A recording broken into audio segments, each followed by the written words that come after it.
Hi, this is miss Sonali. Show का नाम है बॉस ब्यूटीज और आज शो में है Mrs perfectionist. Who is she? Yes, straight away travel करके आई हैं अलीबाग से। मुंबई से नागपुर तक जो सफ़र है बड़ा खूबसूरत है। इन्हें पसंद है घूमना, इन्हें पसंद है लोगों से मिलना, इन्हें पसंद है एक्सप्लोर करना जिंदगियों को, इन्हें पसंद है कुकिंग, इन्हें पसंद है एंकरिंग। इन्हें क्या नहीं पसंद इस दुनिया में? Well, she is an entrepreneur. पर एंटरप्रेन्योर होने से पहले वो क्या करती थी? She was an journalist, she was a district correspondent for the many media houses. लेकिन जब उनको देखो ना तो बड़ा खूबसूरत सा एक ऐसा सा सुकून मिलता है आंखों को। लगता है कि मानो she is a spiritual beauty man. देखो तो और मिलो तो पहली बार लगता है कि सदियों पुरानी दोस्ती होगी। पहली बार मैं इनसे मिल रही हूँ, लेकिन हमारा जो ये इंटरव्यू के पहले का 1 घंटा है ना, वो इतना बेहतरीन था, मैं आपको शब्दों में बता नहीं सकती। अब इन सारे सवालों के या ये जो मैंने क्यूरियोसिटी बिल्ड करी है आपके अंदर, इन सारी क्यूरियोसिटी का जवाब आपको इस इंटरव्यू में मिलने वाला है। मेरे साथ है entrepreneur and go getter women, the boss beauty, Mansi Cholkar, straight away from Alibag. Hi Mansi. Hi, कैसी है आप? एकदम बढ़िया। वैसे तो मैंने देख लिया है, समझ लिया है कैसी है आप। बहुत खूबसूरत है आप। Thank you. और बहुत ही मज़ेदार हैं। वेल, आप बचपन से ऐसी मज़ेदार थी? हाँ, बचपन से ऐसे ही हूँ मैं। बहुत सारी अखोड़ियाँ भी करती हूँ, सब में पार्टिसिपेट भी हूँ और ऐसे ही हूँ। देखो, ये जो गजरा है, ये जो आपकी जो मतलब the way you are living, किस तरह से रहना पसंद है आपको? मुझे ऐसे ही सजे धजे रहना ही बहुत पसंद है। क्या बात है। हाँ, बहुत सारी चूड़ियाँ पहनने के लिए बहुत अच्छा लगता है। साड़ी अच्छी अच्छी, मेरे पास सब काठ वाली साड़ी है जरी की, और मुझे वही पसंद है।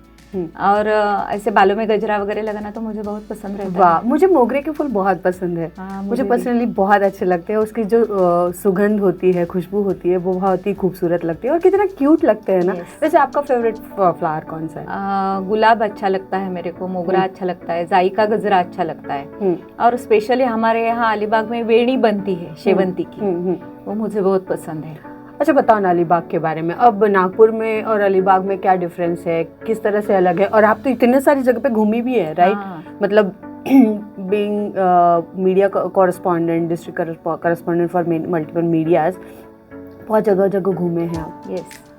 तो अलग कैसे लगा नागपुर और बाकी सारे शहर? हाँ, वेदर के हिसाब से भी अलग है बहुत। अभी हमारे यहाँ बहुत बारिश चल रही है 4 दिन से। यहाँ इतनी बारिश नहीं है, गर्मी भी बहुत हो रही है। और दूसरी बात है कि खान पान में भी बहुत फर्क है। यहाँ हमारे वहाँ तो खाने में हर समय हर व्यंजन में हम लोग नारियल का इस्तेमाल करते हैं। यहाँ तो ज़्यादा नारियल दिखाई भी नहीं देता है मुझे। और ठीक है, लेकिन फिर भी अच्छा है। मैं पहले भी नागपुर आई थी 10 दिन के लिए, अधिवेशन के लिए, मीडिया में थी तब। उसके बाद आज आई हूँ। तो दोस्तों से क्या बात हुई? नागपुर जा रहे तो क्या, अरे वहाँ तो कुछ नहीं घूमने के लिए? हाँ, ऐसा कुछ? सब वही पूछ रहे हैं, अरे तू नागपुर क्या गई है, नागपुर में क्या है देखने के लिए? क्योंकि मैं बहुत घूमती हूँ। अभी पिछले साल भी मैं मध्य प्रदेश में थी 1 महीना, बाद में अंडमान में थी। और ऐसे मैं फॉरेन से सब जगह से घूम के आई हूँ। लेह लद्दाख देखा है, कश्मीर देखा है। अभी बाकी कुछ ज्यादा रहा नहीं है, ऐसे मैं बोलती हूँ। अफ्रीका में भी जाके आई हूँ मैं। तो अभी सब पूछ रहे हैं इतना सब घूमने के बाद। हाँ, कहीं फॉरेन गई होती अगर अलग कंट्री तो अच्छा है। नागपुर में क्या देखने के लिए गई? नहीं, सोनाली के अलावा और अच्छी चीज क्या मिली है आपको? नहीं, आप तो अच्छे मिले ही है। नागपुर में है देखने ले जैसे लायक बहुत है। मैं अभी कल सावनेर गई थी, तो वहाँ राम गणेश गडकरी जी का घर है, वो देखने को मिला। मुझे बहुत पसंद आया और उनके बारे में हमारे मन में बहुत ही आदर है। तो ऐसे लोगों को मिलने से, उनके घर देखने से हमको भी स्फूर्ति मिलती है, कुछ करने का मन होता है। जिस जमाने में उनको कुछ नहीं मिलता था, तभी उन्होंने इतने सारे सब किए हैं, नाटक लिखे हैं, कविता लिखी है।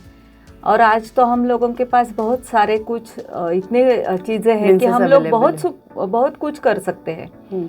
तो ये स्फूर्ति मिलती है। तो ऐसे जगह जाती हूँ, मंदिर गई हूँ, यहाँ की जो एक देवी है वहाँ पे जाके आई। सब शुरुआत करते हैं आपकी जर्नी को समझते हुए कि अभी आप एंटरप्रेन्योर है, आप अपना एक रिसोर्ट चलाती हैं, खाने में आपको मतलब जो खान पान की चीज़ें उसमें आपको बहुत ज़्यादा शौक है। तो ये जो मतलब एक रिसॉर्ट डालने के आइडिया कब आई, because you are working professional right? हाँ। तो अचानक से आपको ऐसा कैसे लगा कि नहीं मुझे रिसॉर्ट डालना चाहिए, मैंने अपनी खुद की एंटरप्रेन्योरशिप जर्नी शुरू करनी चाहिए? मैं प्रिंट मीडिया और इलेक्ट्रॉनिक मीडिया ऐसे करके 15 साल में काम कर रही थी। ETV में अन्नदाता करके एक सदर था जो कृषि लोगों के लिए होता था। तो घूमते घूमते मेरे ध्यान में आया मेरे पास भी बहुत जगह है और वो मांडवा बीच है। आप बॉम्बे से जब आते हैं हाँ। तो गेटवे से बोट आती है मेरे इधर। तो वो बोट आने के बाद मेरा रिसोर्ट 1 किलोमीटर पे ही है, वॉकिंग डिस्टेंस पे ही। तो मुझे लगा कि हम लोग यहाँ पे अगर कुछ बनाते हैं तो मेरे आजू बाजू की जो लेडीज है उनको कुछ मैं काम दे सकती हूँ तो वो अच्छा रहेगा, क्योंकि घर में एक महिला अगर काम करती है तो पूरा घर सुधर जाता है। तो आमदनी बढ़ती है, बच्चों के लिए पढ़ाई के लिए दोनों जब काम करते हैं तो अच्छा पढ़ाई लिखाई कर सकते हैं। और वो हिसाब रख के मैंने वो शुरू कर दिया। और मुझे खाना बनाना और ये सब घूमने की वजह से ये सब अच्छा लगता है कि हम लोग भी कुछ ट्राई करें। मैं नॉनवेज बिल्कुल नहीं खाती, मैके से मैं ब्राह्मण हूँ। तो अंडा भी मैंने 12वीं तक देखा नहीं था, लेकिन मेरी शादी लव मैरिज है। अच्छा, और ये मेरे लिए बहुत इंटरेस्टिंग कहानी है फिर से। और वो क्षत्रिय समाज के हैं। तो उनके घर तो नॉनवेज ही नॉनवेज है। शादी के बाद थोड़ा प्रॉब्लम हुआ मेरे को। और मैंने शादी की तब मुझे मैका नहीं मिला मेरे को तब से आज तक 30 साल मुझे मैके वालों ने घर में लिया नहीं है, एक्सेप्ट नहीं किया। हाँ, नहीं, शादी को एक्सेप्ट नहीं किया। नहीं, हाँ, उनको ये लव मैरिज पसंद नहीं था। लेकिन मैंने भी तय किया था कि अगर मैंने जिस आदमी से शादी की है और उसका खाना वो है नॉनवेज तो मैं सीखूंगी। और तब से शुरू किया है। पहले जब मैंने शुरू किया 1 साल के बाद तो मेरे इनकी चाची है उनसे पूछा, क्योंकि सासू माँ बता नहीं रही थी। तो मैंने उनसे एक चाची से पूछा कि मुझे सीखना है लेकिन इसका जो स्मेल आता है वो मेरे को पसंद नहीं है, तो क्या करूँ? तो वो बोली आप मार्केट चलो मेरे साथ, पापलेट करके फिश है वो लेके आते हैं, वो आप पहले बना दो। मैं लेके आई उनके साथ जाके और दोनों हाथों में कपड़ा लगा दिया, वो साफ किया और वो बना दिया। लेकिन मैंने पूरा दिन मेरा खाना नहीं खाया। अच्छा, लेकिन वो फिर भी अच्छा हुआ था। ऐसे वो तो बाद में वो सब शुरू हो गया। और ये बात मेरे रिसोर्ट के लिए मेरे को इतनी फायदेमंद रही। तो लोगों को पसंद आता है। आज मेरे पास जो मोमेडियन लोग भी आते हैं तो बोलते हैं आंटी हमारी बिरयानी ऐसे नहीं होती है। अभी वो खाते हैं, सबको पसंद आता है। सूखा चिकन मेरे हाथ का बहुत लोगों को पसंद है, प्रॉन्स करी पसंद है, क्रैब्स करी पसंद है। और क्रैब्स भी मुझे मालूम है कभी लाना है। पूर्णिमा का जो सप्ताह रहता है वो क्रैब्स अच्छे नहीं रहते हैं। अच्छा। अमावस का सप्ताह जो है तो अमावस के 8 दिन पहले से जो क्रैब आती है वो भरेले आते हैं और अमावस के दिन वो पूरे भरेले रहते हैं। तो वो खरीदने का टाइम भी मालूम है, अभी लाने का मालूम है, सब साफ करने का तरीका मालूम है। अभी तैयार हो गई पूरी। क्या बात है। मुझे पता है रिसेंटली मैंने एक वेब सीरीज है और या फिल्म है तरला दलाल करके, तो वो मैंने देखी और बहुत ही इंटरेस्टिंग। और वो जो स्टोरी है ना आपसे बड़ी कनेक्टेड लग रही है क्योंकि उसे कल्चरल शॉक पड़ जाता है जब उसको पता चलता है टिफ़िन घर पे रह जाता है। तो वो अपने पति का टिफ़िन देने जाती है फैक्ट्री, और वहाँ फैक्ट्री में ये दूसरे के टिफ़िन में से नॉनवेज खाते हुए दिखते हैं। और उसके बाद में उसे कल्चरल शॉक होता है, हाय मेरा पति जो है वो नॉनवेज खाता है। और उसके बाद में शी लर्न्स टू कुक, हाँ, नॉट एग्जैक्टली नॉनवेज बट वो वेज खाना नॉनवेज के तरीके से कैसे बनाए करके। तो मुझे वो बहुत ही इंटरेस्टिंग और रिजेंबलिंग लग रही है स्टोरी। लेकिन जैसे कि बात करी थी कि लव मैरिज की, तो आज हम बात तो कर रहे हैं बॉस ब्यूटीज़ में, लेकिन मेरी एक दूसरी सीरीज़ है संडे विद सोनाली जहाँ पर मैं रिश्तों के बारे में बात करती हूँ। तो मुझे ऐसा लगता है कि एक महिला की स्टोरी या फिर एक स्त्री की जो कहानी है वो एंटरप्रेन्योर जर्नी के अलावा भी उसे बहुत सारी जर्नीज़ को तय करना पड़ता है। हाँ, ये तो बात है।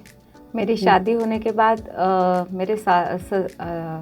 इनके घर में भी ये शादी मंजूर नहीं थी और मेरे मायके भी मंजूर नहीं थी। तो बहुत स्ट्रगल करना पड़ा दोनों को ही। लेकिन फिर भी उनको उनके घर वालों ने थोड़ा फार तो समझ लिया था, लेकिन मुझे तो ये घर भी नहीं था और वो घर भी नहीं था। अभी कितने साल हुए शादी को? 30 साल हो गए। 30 साल के में कभी मुड़ के नहीं देखा? नहीं, कभी भी नहीं। कभी जब कभी घर वालों की याद आती है? हाँ, आती है याद, लेकिन उनको नहीं आती तो क्या करेंगे। उन्होंने सोच लिया है कि हमारी बहन ही नहीं है, हमारी लड़की ही नहीं है, तो क्या करेंगे। लेकिन कुछ ऐसे नहीं लगा। पहले पहले तो बहुत तकलीफ हुई। बाद में जब मैं बाहर ये मीडिया में जब बाहर पड़ी तो इतने घर मिले हैं मुझे, इतने घर मिले हैं कि मैं निकलूँ अगर आज घर से तो 2 साल 3 साल भी घूमती रही तो मेरे घर खत्म नहीं होने वाले हैं। क्या बात है। अभी मैं नागपुर में आई तो परसों हम लोग विष्णु मनोहर जी को मिले। मैं उनकी बहुत फ़ैन हूँ, तो मेरे एक फ्रेंड ने मुझे उनसे मिलवाया और आज मेरा बर्थडे सुबह उनके घर में ही सेलिब्रेट हुआ। उनके भाई ने बोला है कि तेरे को ये जो हमारा घर है ये मैका है समझ लो, और हम तीनों आपके भाई है। वाह, ब्रह्मा विष्णू महेश मुझे आज मिल गए। क्या बात है। तो फिर ऐसे पण कधी असं वाटतं का की म्हणजे मला ना ही गोष्ट थोडी कठीण आहे हे व्हायला की आपण आपल्या परिवारापासनं माहेरपासनं अगदी इतकं दूर, आणि ते किती ती घालमेल असेल हो आयुष्याची, किती ते कठीण वेळ आहे. म्हणजे जर आपल्याला कुठली समस्या आली असेल, काही इमोशनल ट्रॅप असेल किंवा काही गोष्टींमध्ये फसलेलो असेल तर आपण लगेच आईबाबांना फोन करतो, नाही? असं होतं. पण ठीक आहे, आता आपल्याला माहिती आहे, कारण मला वडिलांनी लग्नाच्या अगोदर म्हणजे सांगितलेल्या होत्या ह्या गोष्टी की लव्ह मॅरेज केलं की हे घराचे दरवाजे बंद होतील. पण कसं सांगितलं का? नाही, असं म्हणजे एक वयात आल्यानंतर 12वी नंतर जनरली असं कधी गप्पांना बसायचो आम्ही, तेव्हा ते सांगायचे की मला लव्ह मॅरेज केलेलं आवडत नाही आणि असं झालं तर ह्या घराचे दरवाजे बंद होतील. पण मला असं वाटलेलं की असं बोलतात पण प्रत्यक्ष काही थोडंच असं करणार आहेत असं नाही होणार. कधी जायचा प्रयत्न जाऊन? हा, प्रयत्न केला, पण माझे वडील खूप कडक असल्यामुळे ते काही जमलं नाही. काय झालं नेमकं? मग लग्न आम्ही पळून जाऊनच केलं, कारण त्याच्याही घरी मंजूर नव्हतं, माझ्याही घरी मंजूर नव्हतं. मग पळून जाऊन लग्न झालं आमचं. आणि मग खूप स्ट्रगल करावं लागला सगळ्या गोष्टींसाठी. तेव्हा मी सुरुवातीला एका बिल्डर सरांकडे जॉब करत होते आणि नंतर मग 1-2 वर्षांनी अचानक मला मीडियामध्ये जॉब मिळाला, प्रिंट मीडियामध्ये, तिथल्या लोकल पेपरमध्ये. मग तो करता करता मी मोठ्या मुंबईच्या काही दैनिकांमधनं कामं केली. मुंबई तरुण भारत आहे, सामना आहे, महाराष्ट्र टाइम्स आहे. असं पेपरमध्ये काम करता करता थोडंसं घराची जबाबदारी होती. मग त्या काळात असं काही काही बनवायला शिकले होते. मग बेकरीचं केलं 1-3 वर्ष काम. मग रात्री जागून बेकरीचं बिस्किटं बनवायची. दर दिवशी 25 किलोची ऑर्डर असायची. मग कधी नानकटाई, कधी खोबरा बिस्किट, दिवाळीच्या फराळांच्या ऑर्डर घ्यायची. असं सगळं करत करत आज छान आहे. Hats off to your journey. म्हणजे ये सिर्फ कहानी जो है वो सिर्फ एक एंटरप्रेन्योर जर्नी की कहानी नहीं, ये पूरी कंप्लीट स्त्री के जीवन के सारे उतार चढ़ाव की कहानी है. तो हम कहते हैं कि ये मेरे माँ से सीखा है मैंने, ये मेरे सास से सीखा है मैंने.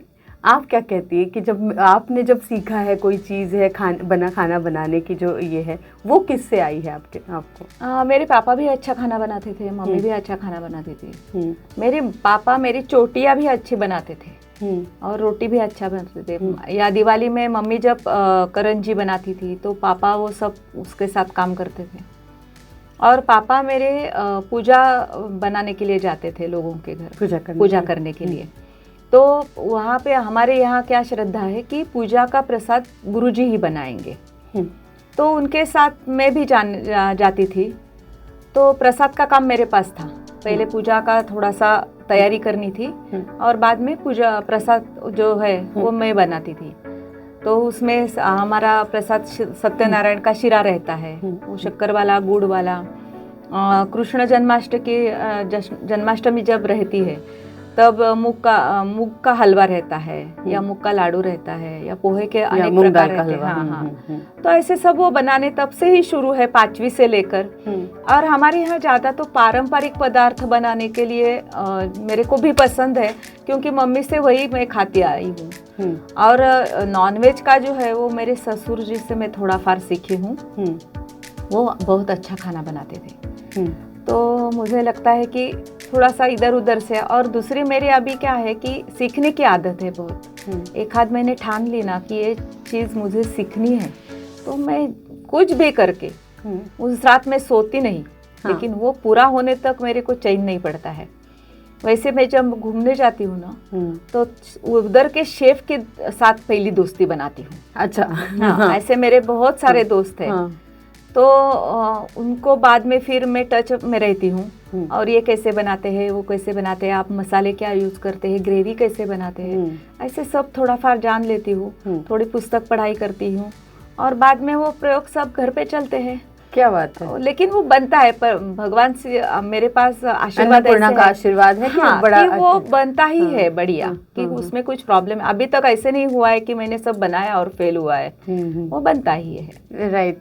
मुझे जरूर आना पड़ेगा। हमारे यहाँ तो फिश के लिए ही लोग आते हैं, अलीबाग आते हैं तो फिश के ही लिए। तो मैं तो मस्ती में बोलती हूँ ऐसे कि भाई मैं तो नॉनवेज नहीं खाती, पर नॉनवेज बातें कर लेती हूँ। लेकिन वेज खाना भी हमारे इधर अच्छा है। मेरे होटल में मैंने ऐसे ही रखा है कि लोकल फूड, हम लोग पंजाबी या चाइनीज कुछ नहीं देते हैं। मेरे यहाँ खासियत यही है कि हमारा लोकल जो फूड रहता है। लोकल फूड में क्या क्या रेसिपीज है, मतलब हमारे यहाँ वाल की उसल रहती है। अच्छा। हाँ, सोल कड़ी रहती है। अच्छा। ज्यादा तो फिश में फिश करी रहती है, फिश फ्राई रहते हैं। वहाँ पे ज्यादा प्रॉन्स करी चलती है, पापलेट, सुरमई, बोम्बिल, ये करके सब खाने के लिए लोग आते हैं। क्या बात है। देखो, लेकिन ऐसा है कि ये तो लाइक रेसिपीज की बात हुई, ये से, लेकिन रिसोर्ट चलाना एक बिजनेस भी है। हाँ। तो जरूरी सिर्फ और सिर्फ अच्छा खाना हो, या ये तो पहली डिमांड है किसी भी रिसोर्ट या होटल इंडस्ट्री के लिए, लेकिन और भी क्या चीज़ें हैं जिसकी वजह से अच्छा बिजनेस आपके पास टर्न अप हुआ है?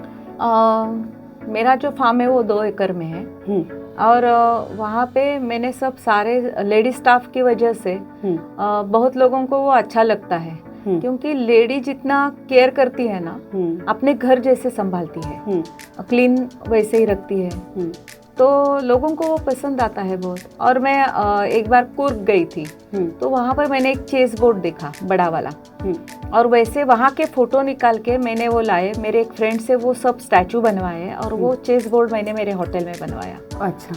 तो वो लोगों को पसंद आता है। और ज्यादा तो लोग खाना खाने के लिए और एंजॉय करने के लिए आते हैं। और समुंदर है हमारे पास, तो बीचेस पे ज्यादा लोग जाते हैं। वाटर स्पोर्ट्स रहते हैं उधर, से है, सब लोगों के लिए अच्छा लगता है।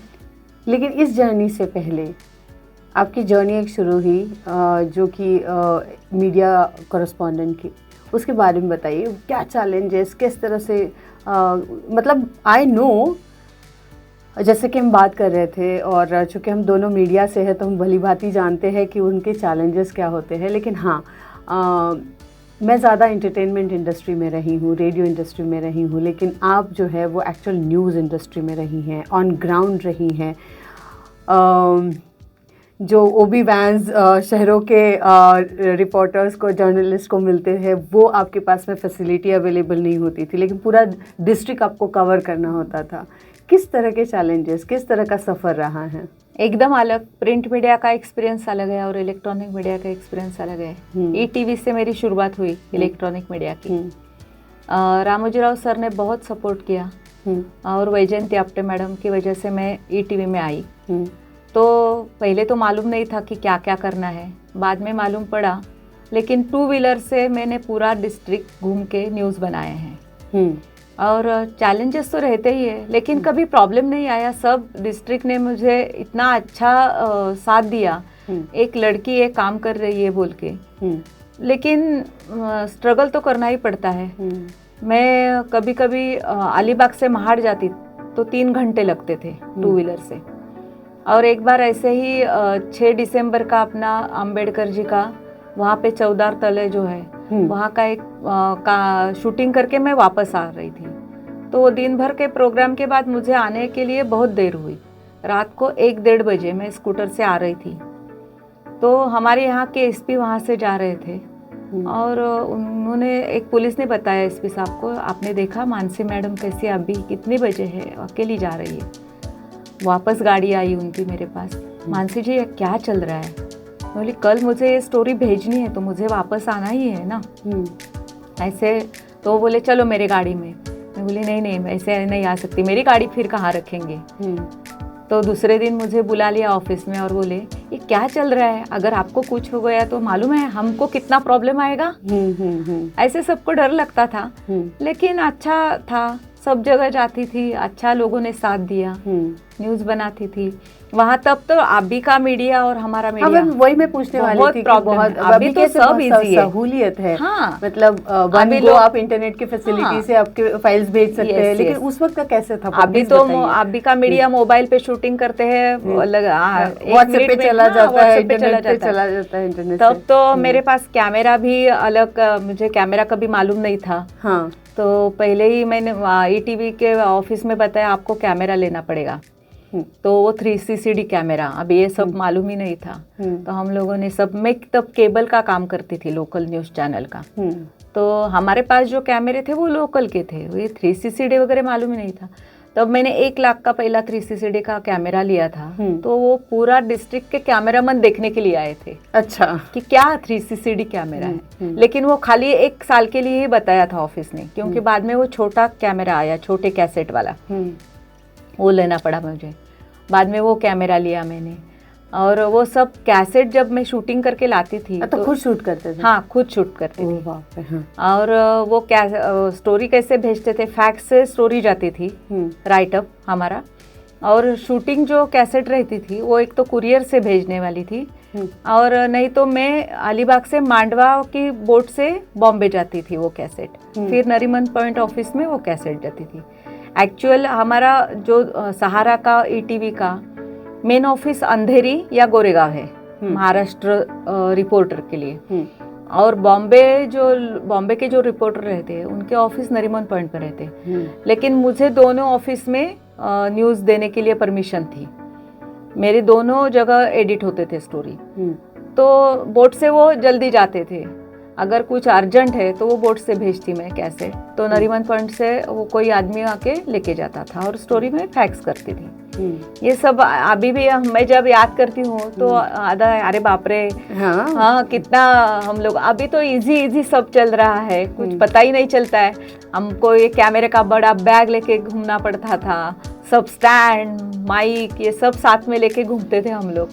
अभी तो उतना कुछ नहीं है इतना मीडिया बदल गया है। बिल्कुल सही।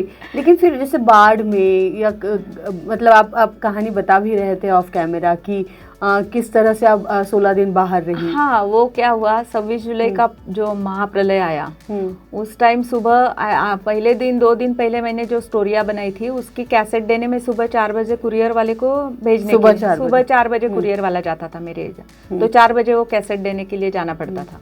तो 4 बजे कैसेट दे के मैं घर आई, बाद में उसका फ़ोन आया 1 घंटे के बाद कि मैडम कुछ तो प्रॉब्लम हुआ है, पेंट सब पानी में है, पेंट गांव जो है वो सब पानी में है, गोवा हाईवे पूरा पानी में दिखता है।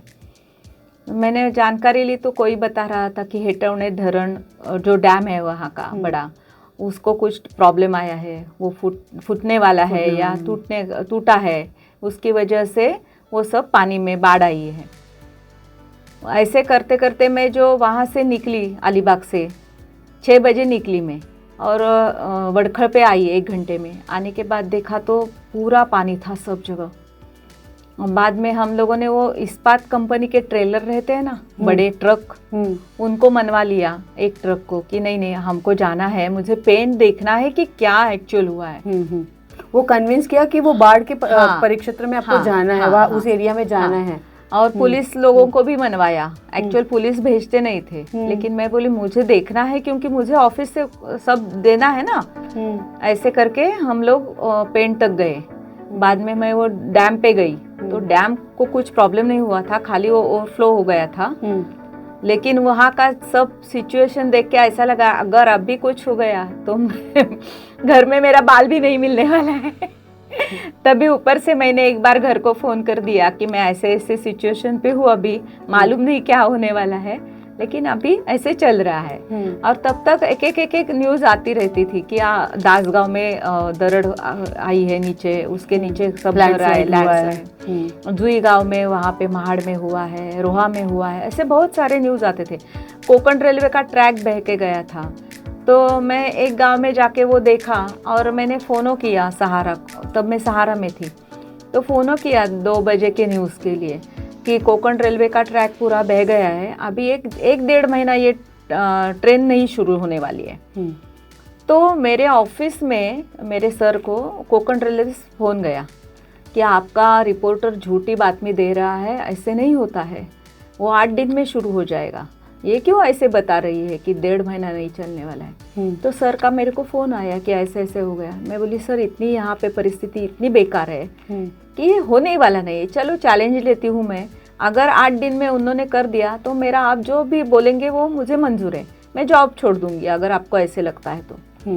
और ऐसे करते बाद 3 बजे के बाद जब बाहर की न्यूज़ आने लगी कि यहाँ ज़्यादा प्रॉब्लम हो रही है, तो मैं वहाँ से जो निकली तो 16वें दिन में अलीबाग में वापस आई। 16 दिन आप घर से 16 बाहर दिन उधर रहे ही थे और कवर करते रहे, हाँ। क्योंकि सिचुएशन ऐसी थी कि घर वापस नहीं जा सकती, बाढ़ हैट्स ऑफ टू यू। हर दिन कुछ ना कुछ चलता ही रहता था। और जो गांव दरड़ के नीचे गए थे तो 10-10 12 दिन वहीं पे स्टोरी करने के लिए मुझे रुकना पड़ा। कभी मतलब क्या थी ऐसी जो स्ट्रेंथ थी, क्योंकि इस लैंडस्लाइड था, बाढ़ थी, हाँ। कितनी विपरीत परिस्थितियां थी, लेकिन फिर भी आप रिपोर्टिंग ऑन ग्राउंड, मतलब ग्राउंड जीरो से आप रिपोर्टिंग कर रही थी। तो ऐसे क्या पैशन था जो आपको ये सब करने के लिए प्रोत्साहित करता था, इंस्पायर करता था? मुझे अच्छा लगता है ऐसे कुछ काम करने से, अलग कुछ करने से मुझे बहुत अच्छा लगता है। लेकिन घर वालों को कैसे लगता है? घर वालों की तब मोबाइल भी नहीं चलता था ज़्यादा, क्योंकि सब नेटवर्क गया था। तो मेरा एक भाई है, तो भाई मेरे यहाँ से टेप लेके बॉम्बे जाता था बस से, और वो फुटेज देता था, क्योंकि तब ओबी वैन और ये आने के लिए चांस ही नहीं थे। तो ऐसे सब फुटेज मैंने ऑफिस को दिया था। और मैं अभी आज महाड़ में हूँ, तो न्यूज़ आती थी कि महाड़ से मानसी, तो मेरे हस्बैंड को पता चलता था, हाँ अपनी वाइफ महाड़ में है, पोलादपुर में है, रोहा में है, ऐसे सब पता चलता। तो घर पे भी सिर्फ टीवी के माध्यम से मेरा बच्चा बताता सबको, आज मेरी माँ महाड़ में है, महाड़, उसको महाड़ का आज बातमी देखा मैंने, ऐसे वो सब होता था। उसको भी बहुत पसंद था कि अपनी मम्मी कुछ अलग काम कर रही है। मैं जब थक के घर आती थी तो वो पहले मेरे को पूछता था आपको क्या खाना है, तो उससे हाथ से जैसे वो बनता था वैसे मेरे लिए बना के रखता था। बड़ा था वो। हाँ, लेकिन अगर कभी 2 दिन मैं घर पे रही तो थोड़ा सा आराम करती, तो उसके फ्रेंड आते तो उनको बोलता नहीं घर में नहीं मस्ती करना, मम्मी सो रही है, उसको तकलीफ नहीं देना है। अंडरस्टैंडिंग था। और ये सब करते वक्त ना एक ध्यान में ऐसे आया कि जब भी उसका सेंट मेरी स्कूल था, तो स्कूल में वो सुबह 7 बजे जाता था, लेकिन मैंने स्कूल को कन्विंस किया था कि मैं जॉब करने वाली हूँ और मुझे कभी भी बाहर जाना पड़ता है, तो सुबह मैं मेरे बच्चे को डब्बा नहीं दे सकती।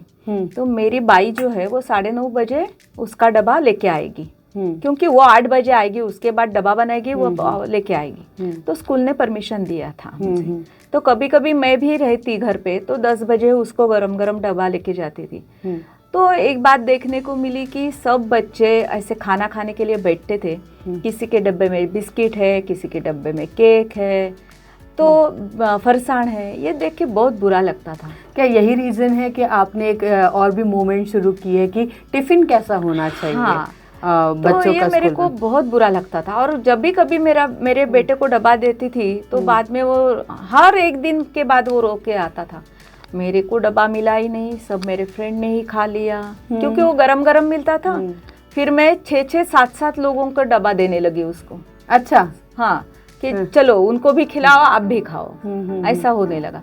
तब से मेरे मन में ये विचार था कि नहीं, बच्चों को अच्छा खाना पसंद है लेकिन मम्मी नहीं देती है। तो और उनको उस उम्र में ये भी रहती है कि ये खाना उनके लिए अच्छा हो, बिस्किट और ये फरसाण ये उनके लिए अच्छा रहता नहीं है। तो आपको क्या लगता है कैसा होना चाहिए टिफिन? आइडियल टिफिन कैसा होना चाहिए? उसमें प्रोटीन हो, कैल्शियम हो, ऐसे सब सोच के न्यूट्रिशन मिलने उनके लिए ज़रूरी होते हैं। तो ये सब सोच के हमारे घर की चीज़ों से ही हम अच्छे से डब्बा बना के उनको देते हैं। जैसे समझो पराठा बना दिया, आलू का ही पराठा बनता है ऐसे नहीं है, आलू का तो बच्चे लोग खाते ही है, लेकिन हम लोग गाजर का पराठा बना देते हैं, एकदम इजी है। गोभी का पराठा बना देते हैं, तो वो खाते हैं ना उसमें, बिल्कुल खाते हाँ। आपको अभी मालूम है ये जो सीजन रहता है या हर साल भर ड्रम स्टिक्स के लीव्स मिलते हैं। हाँ। उसकी सब्जी भी बच्चों को पसंद आती है, हम लोग बनाते ही नहीं कभी। और उसमें सबसे ज्यादा कैल्शियम है, उसके फूलों में कैल्शियम है, ड्रम स्टिक में कैल्शियम है। तो हम लोग ये सोचते नहीं है कि उनको क्या ज़रूरत है। और अभी मैं जब जहाँ पे जाती हूँ कुछ कार्यक्रम करने के लिए, तो देखती हूँ मम्मी लोग 10 रुपये, 15 रुपये, 20 रुपये बच्चे के हाथ में देते हैं। तो मुझे बहुत गुस्से वाली बात है। बच्चा दुकान में जाता है, जो भी कुछ हो मिलता, उसको मालूम नहीं है क्या लेना है, वो कुछ भी लेता है, कुछ भी खा लेता है। उसको समाधान है मैंने कुछ खा लिया, माँ को समाधान है मेरे बच्चे ने खा लिया, लेकिन उसके लिए वो पोषक नहीं है। ये मुझे बात बहुत बुरी लगती है। तो थोड़ा सा मम्मी लोगों ने, काम तो हम लोग सब करते ही है, लेकिन थोड़ा सा बच्चों के खाने के ऊपर भी ध्यान देना चाहिए। ग्रोइंग एज है। हाँ, ग्रोइंग एज के लिए उनको सैलेड चाहिए साथ में। और हम लोग जैसे खाना देते हैं उनको उनकी वैसी आदत लगती है। क्योंकि मैं जानती हूँ मेरे पापा ने ऐसे ही सिखाया हमको, ये बना है वही खाना खाना है, नहीं खाना है तो नहीं खाओ, ऐसे रहो। तो हम लोग क्या करते थे, 2 बजे तक 3 बजे तक नहीं खाते थे गुस्से से, लेकिन बाद में भूख लगी तो क्या, वो खाना ही पड़ता था। क्योंकि तब तो कोई ऐसा चांस ही नहीं था कि दुकान में जाओ कुछ लाओ, लेकिन वो आदत रह गई। इसके लिए अभी हम लोग अभी भी अच्छे हैं, ऐसे मानती हूँ मैं। बिल्कुल, माशाल्लाह बहुत अच्छी है। अभी मैं किसी बच्चे को देखती हूँ 18 साल 20 साल में दांत निकाल के आया, बोलता है हाँ, अरे दाढ़ निकाल के आया, अरे तेरे दाढ़ अभी से निकला तो तू क्या करेगा आगे जाके, ऐसे होता है ना। बिल्कुल। तो मैं बोलती हूँ अच्छा है, मैं 50 साल की हूँ, अभी तक मेरे दांत नहीं निकालना पड़ा है। वाह वाह वाह। अभी आगे की सोच में क्या है, क्या करने वाले हैं आप? कितने सारे प्लान्स हैं वैसे तो आपके? प्लान्स बहुत सारे हैं, बहुत कुछ करना है। वैसे मैं वहाँ पे मेरे यहाँ पे लायंस क्लब के माध्यम से बहुत सारे कार्यक्रम करती हूँ, किए हैं। मैंने ब्रेस्ट कैंसर अवेयरनेस के भी बहुत सारे कैंप किए हैं गांव में जाकर। क्योंकि क्या हुआ, हम लोगों ने ब्रेस्ट कैंसर का हमारी एक व्यान है लायंस क्लब की खुद की टेस्ट की। तो जब हम लोग लाए थे तभी मुझे ऐसे पता चला कि महिलाएं आती है, लेकिन जब मालूम पड़ता है कि बस में जाके अपने को ये करके टेस्ट करने हैं, तो वो अंदर जाने के लिए तैयार नहीं रहती है बस में। वो अपना टेस्ट करवाना नहीं चाहती है, या हस्बैंड साथ में आते तो नहीं ये क्या टेस्ट करना है, ऐसे बोलते। लेकिन वो महिलाओं को मैंने हमारे कैंप के आधार से तैयार किया, टेस्ट करवाने शुरू कर दिए। और फिर बाद में ऐसे केसेस मिले हमको कि जो शुरुआत है, किसी को थोड़ा ज़्यादा हुआ है, ऐसे केसेस जब मिलने लगे तो अभी लोगों को ऐसे लगता है नहीं ये टेस्ट भी ज़रूरी है करना। बिल्कुल, ये बहुत ही खूबसूरत बात है कि ब्रेस्ट कैंसर के लिए आप अवेयरनेस कैंप्स कराती हैं। तो मैं गांव में जाती हूँ, हेल्थ अवेयरनेस के लिए महिलाओं को मैं खुद मेरा सब सामान लेके जाती हूँ और बताती हूँ कि क्या है, कैसे करना है, हम लोग घर में खुद के टेस्ट कैसे कर सकते हैं। ऐसे बताने के बाद वो अभी सब थोड़ा थोड़ा शुरू हुआ तो है। इतना सब करती है तो वक्त को कैसे मैनेज करती है, टाइम मैनेजमेंट कैसा? क्योंकि कितना कुछ कर रही है आप, अवेयरनेस के लिए कर रही हैं, अपने बिजनेस के लिए कर रही है, अपने पैशन के लिए कर रही है, अपने खूबसूरती के लिए कर रही है। तो देखो अपने को अगर कुछ करना है तो टाइम मैनेजमेंट तो करना ही पड़ता है, और हो जाता है, करना ही है ना, जब मन से ठान लेते हैं ना। तो जो लोग ऐसे रोते रहते हैं कि मेरे पास तो वक्त ही नहीं, मेरे पास तो वक्त ही नहीं है, वक्त बिल्कुल पसंद तो उनके लिए क्या सलाह होगी? रोना बिल्कुल नहीं, कुछ तो कुछ करते रहो, आप तो खुश रहोगे। तो ये बड़ा खूबसूरती से जवाब दिया है आपने कि भाई अगर आपको खुश रहना है तो आपको कुछ न कुछ तो करते रहना पड़ेगा। सेल्फ एंगेजमेंट, और वो भी क्रिएटिव और कंस्ट्रक्टिव चीज़ों में, I think this is the superb thing. ऐसी कौन सी बात है जो आप कहना चाहती हैं? मुझे ऐसे लगता है, मैं अभी मेरे पास जो वर्कर लोग हैं या बाहर जब जाती हूँ तो मुझे लगता है कि लड़की लोगों ने सीखना चाहिए और सब आना चाहिए। क्योंकि देखो महिला कितनी भी आगे जाती है तो उसको घर भी संभालना ही पड़ता है। ट्रू। तो सब सीखना है हमको। अगर आपके पास बाई है तो अच्छे है। हाँ, मैं मेरी बेटी को, my daughter is 12 years old now, so मैं मेरी 12 साल के बच्चे को बोलती हूँ कभी कभी वो ज़रा ये होती है, लेकिन she is a very good cook. शायद आपसे मिलकर बड़ी खुशी होगी उसे। तो वो बहुत सारी चीज़ें देखती रहती है, बनाती रहती है। तो कभी उसके पापा ने उसे बोल दिया कि ये ज़रूरत नहीं है, पढ़ाई की तरफ ध्यान दो करके। तो मेरा कहना यही है कि आपको आना सब चाहिए।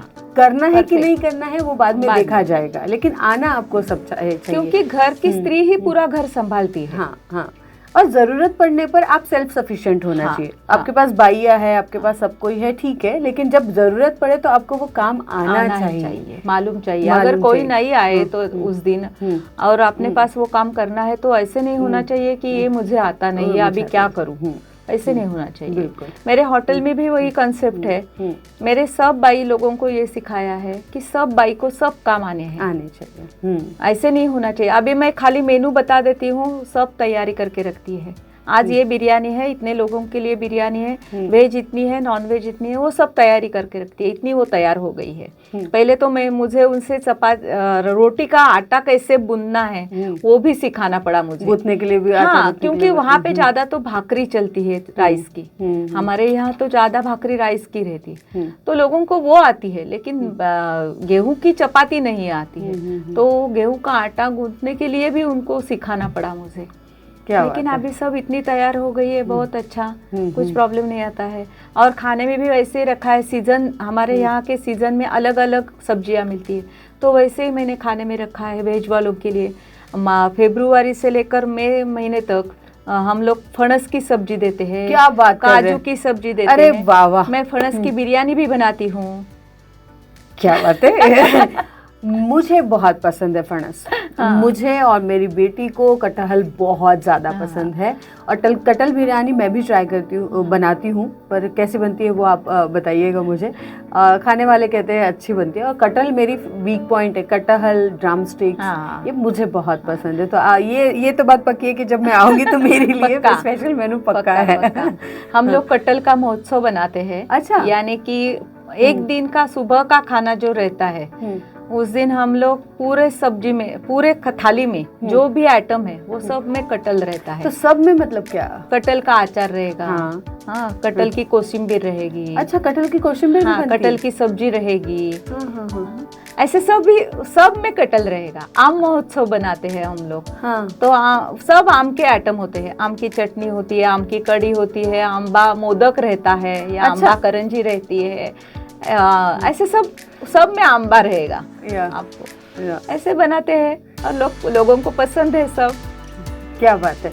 मैं तो यही कहूँगी कि इतना स्वाद आपके जीवन में भी है और खाने में भी है, तो वही ये तो बरकरार रहे आपके जीवन का स्वाद और खूबसूरत रहे। लेकिन एक बात है जो मैं चाहती हूँ कि पता नहीं आप कितनी कंफर्टेबल होगी इस बात को लेकर, पर मैं चाहती हूँ कि अगर आपके पेरेंट्स को आपको इस माध्यम से अगर कुछ कहना है, अपना एक मैसेज देना है, इतने सालों में बात नहीं हो पाई है, तो क्या कहना चाहोगी? मुझे तो ऐसे लगता है कि उन्होंने अभी मुझे घर पे लेना चाहिए और हम सब एक साथ रहेंगे तो अच्छा रहेगा। ऐसी कोणती बात आप याद आती इमोशनली? काय म्हणजे मराठीत जर म्हणायचं झालं तर अशी ती आठवण काढून काय सांगावं वाटेल आई बाबांना? त्यासाठी मी फक्त एक गाणं देऊ शकते की घाल घाल पिंगावारा माझ्या परसात, माहेरी जा सुखाची ग कर बरसात, सुखी आहे पोर सांग आईच्या कानात, आईसाठी परी वेड मन खंतावत.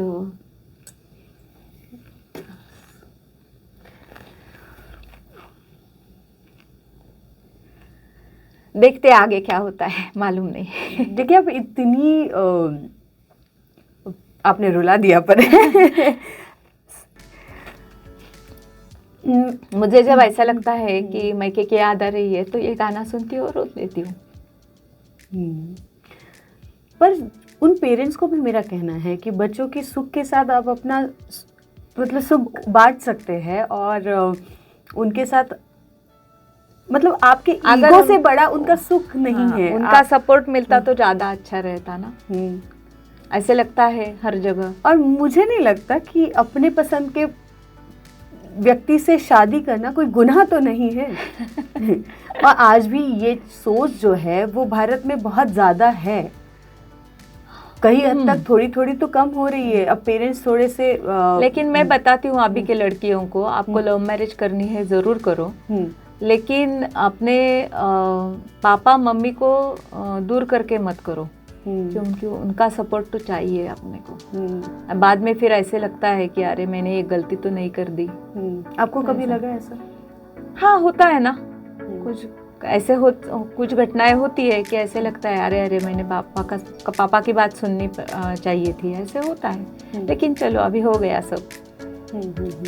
लेकिन अभी के लड़कियों को मैं बताती हूँ, शादी लव मैरिज आप ज़रूर करो, लेकिन अपने पापा मम्मी को दुखाओ मत, उनको सब समझाओ, उनको साथ ले लो और फिर वो शादी करो। बिल्कुल सही बात बोले हैं, क्योंकि सही इंसान मिलना और सही इंसान के साथ ज़िंदगी बसर करना कभी कभी गुड लक की भी बात है, लेकिन हाँ, उससे ज़्यादा इम्पोर्टेंट शायद ये भी है कि आप प्यार में अंधे होकर प्यार कर रहे हैं या खुली आंखों से प्यार कर रहे हैं, बहुत इम्पोर्टेंट है।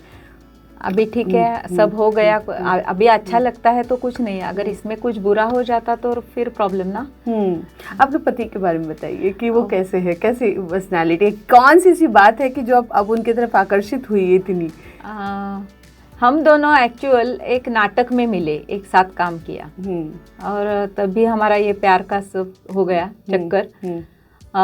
वो अभी एडवोकेट है 30 साल से अलीबाग में, उनका सिविल का प्रैक्टिस है, क्रिमिनल में ज़्यादा इंटरेस्ट नहीं है उनको सिविल में, और वो अभी अलीबाग में एक मोस्ट वकील है अच्छे सिविल के, और अच्छे सब में सपोर्ट करते हैं, कुछ प्रॉब्लम नहीं। कभी आप बनाओ, कुछ भी खाओ, उनको भी, वो फूडी है बहुत, उनको बहुत अच्छा आपके हाथ की कौन सी डिश उन्हें बहुत पसंद है? फिश में सब, प्रॉन्स बिरयानी तो बहुत पसंद से खाते हैं। क्या बात है। और स्वीट तो हमारे घर में रहता ही है, हर दिन कुछ ना कुछ चालू ही रहता है, उनको सब पसंद है खाना।